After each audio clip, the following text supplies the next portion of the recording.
My name is Diane Cilento. I was born on October 5th, 1933 in Mooloolaba, Queensland.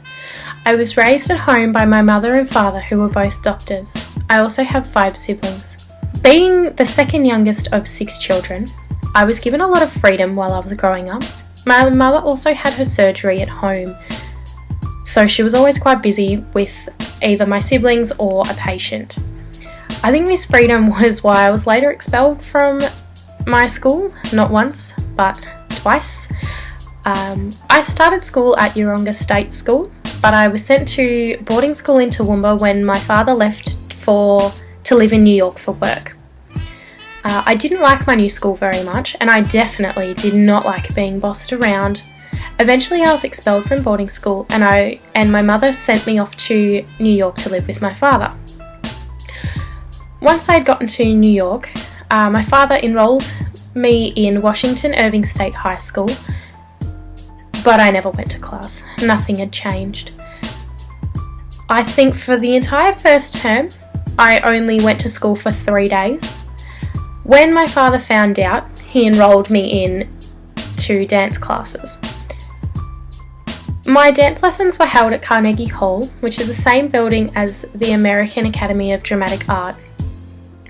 The building was shared with a lot of inspiring actors and actresses, and I think this really stemmed my idea of wanting to be an actress, listening to all of their conversations.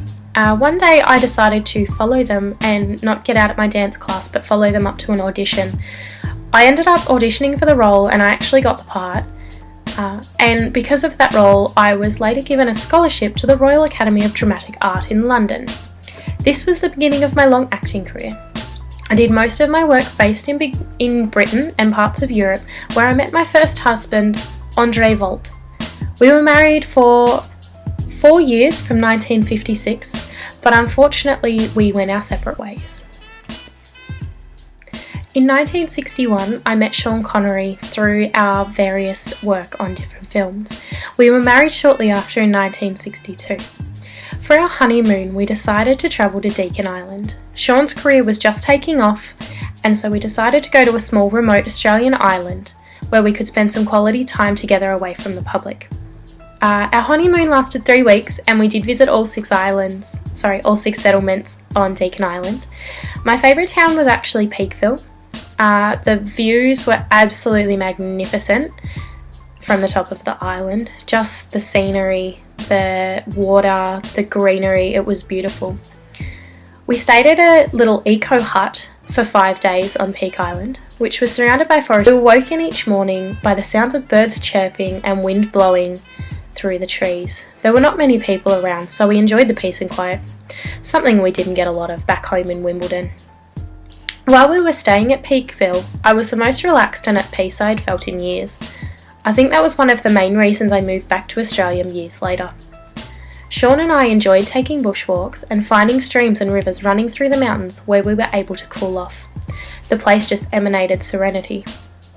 In 1973, I left Sean. I was at a difficult point in my life and I didn't know what I wanted or who I really was anymore.